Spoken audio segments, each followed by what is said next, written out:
Halo, jumpa lagi bersama saya. Sebelum kita mulai obrolannya, jangan lupa untuk mengklik tombol like, subscribe, notifikasi, dan mohon video ini di-share.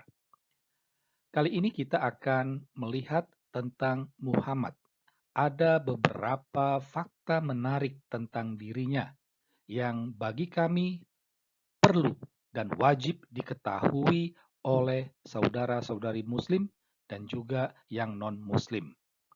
Nah, ketika almarhum Paus Benediktus ke-16 dalam kuliah umum di Universitas Regensburg, Jerman, menyinggung soal Muhammad dengan label jahat dan biadab, itu sontak ya umat Muslim seluruh dunia marah. Ya, kemarahan itu diungkapkan baik secara halus maupun secara kasar. Jadi kami tekankan sekali lagi, seumat Muslim seluruh dunia. Jadi termasuk di Indonesia, ya, beberapa tokoh Islam, ya, termasuk yang dari kalangan NU sendiri pun bereaksi, ya, bereaksi, ya, itu. Padahal Paus Benediktus hanya sebatas mengutip kalimat atau pernyataan dari Kaisar Bizantium, ya, pada abad 14 lalu kalau tidak salah, ya. Jadi ini ungkapan yang sudah lama, ya. Jadi ini merupakan fakta sejarah yang disampaikan oleh almarhum Paus Benediktus, tetapi reaksi umat Islam adalah marah. Nah, kita bisa bertanya, kenapa umat Islam marah? Nah, ini wajib diketahui oleh saudara-saudari non-Muslim, ya.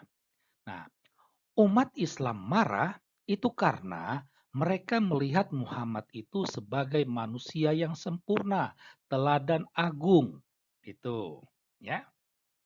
Nah, ini jadi ungkapan negatif tentang Muhammad itu dilihat sebagai uh, penghinaan, ya. Jadi bagaimana mungkin orang yang sempurna, bagaimana mungkin teladan agung ini begitu hina? Makanya wajar kalau umat Islam marah. Jadi dengan ini paham ya, saudara-saudari yang non Muslim, ya, bisa memahami kenapa umat Islam marah ketika nabinya itu diungkapkan hal-hal negatifnya, ya. Nah, tetapi bagi yang masih punya akal sehat, tentu dia akan bertanya, ya, apakah benar Muhammad itu sempurna dan pantaskah dia disebut teladan agung? Nah, pada kesempatan video kali ini, kami akan menampilkan fakta-fakta menarik tentang Muhammad.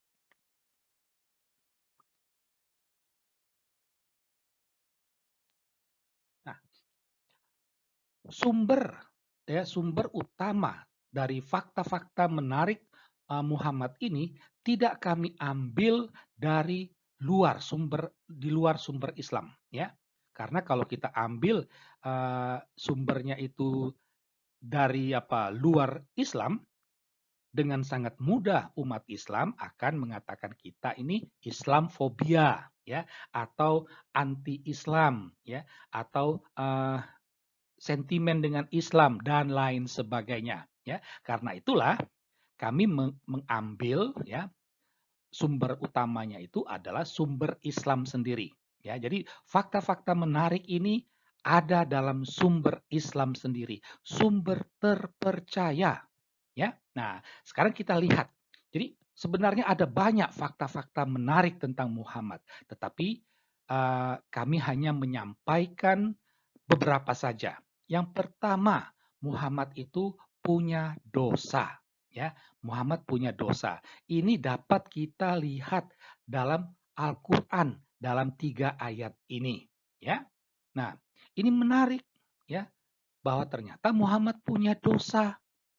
Itu kita bisa membandingkan Islam mengakui juga Nabi Isa. Dalam Al-Qur'an Isa itu adalah orang suci, ya, dari Roh Allah. Artinya Isa itu tidak ada dosa. Tetapi kenapa sikap umat Islam itu lebih kepada Muhammad ketimbang Nabi Isa?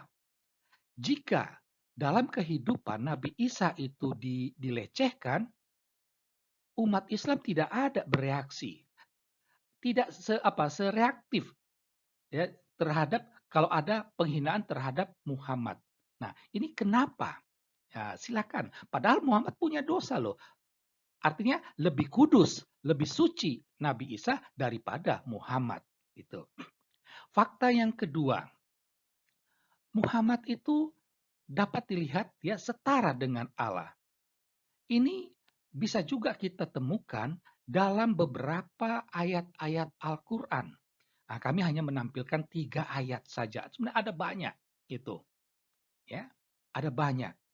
Di mana dalam ayat-ayat tersebut kita dapat mengambil kesimpulan bahwa pada titik tertentu Muhammad itu setara dengan Allah. Padahal dalam Al-Quran dikatakan tidak boleh menyekutukan Allah. Ya. Nah, ini fakta menarik yang ketiga, perintah membunuh orang murtad. Ya. Ini dalam surah hadis, ya, dalam hadis sahih Bukhari, ya, itu Muhammad memerintahkan untuk membunuh orang Islam yang murtad. Itu. Jadi kalau dikatakan, ya, kalau dikatakan Muhammad itu teladan agung, kenapa umat Islam tidak melaksanakan perintah ini? Ya, mungkin perintah inilah yang menyebabkan Kaisar Bizantium yang kata-katanya dikutip Paus Benediktus tadi dinilai sebagai jahat dan biadab. Itu. Yang berikut, kelainan seksual. Ya, kami tidak mau menggunakan istilah gangguan atau penyakit, melainkan kelainan. Ini sesuatu yang aneh. Masa orang yang diberi label manusia sempurna, masa orang yang diberi label nabi, tetapi dalam hal kehidupan seksualnya itu agak aneh. Ya, keanehannya seperti apa saja? Misalnya, dia menikah dengan anak usia 6 tahun. Waktu itu Muhammad sudah berusia 50-an. Ya. Nah, ini dapat kita temukan dalam surah Bukhari, dalam hadis Bukhari dan Muslim. Ini 2 hadis terpercaya. Ya. Selain itu juga dia bersetubuh dengan anak usia 9 tahun. Diperkirakan Muhammad waktu itu usianya 55 atau 57. Bayangkan, anak 9 tahun dia setubuhi. Itu. Apa nggak gila itu? Ya, kan aneh gitu. Ini juga dalam hadis Bukhari dan Muslim. Itu. Dia menikah dengan menantunya sendiri, padahal istrinya sudah banyak, ya. Sudah banyak istrinya. Tetapi ketika melihat menantunya sendiri, mungkin karena cantik kah atau karena seksi kah, ya, dia jadi nafsu. Disuruh supaya cerai sehingga dia bisa mengawini menantunya sendiri. Ini kan agak aneh gitu loh. Ya. Yang berikut, dia kuat dalam nge-seks. Dalam hadis Bukhari, itu dikatakan bahwa dalam satu malam Muhammad bersetubuh dengan istri-istrinya. Waktu itu istrinya ada 9 orang. Wah, betapa kuatnya Muhammad ini. Nah, terkait dengan ini juga soal dia berpoligami. Nah, dari sini kita ambil kesimpulan, ya. Yang harus pertama dikatakan, klaim umat Islam atas Muhammad itu tidaklah berimbang, ya, tidak berimbang. Orang umat Islam hanya melihat satu sisi positif saja, sedangkan mengabaikan yang negatif, ya. Nah, faktanya Muhammad memiliki sisi negatif, ya. Sisi negatif ini, ya, tidak sejalan dengan gelar Muhammad itu manusia sempurna. Nah, sisi negatif inilah yang membuat orang Kristen tidak mengakui Muhammad sebagai nabi.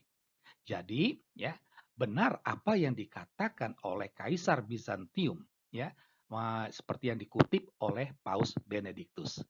Demikianlah fakta-fakta menarik tentang Muhammad. Sekian dan terima kasih.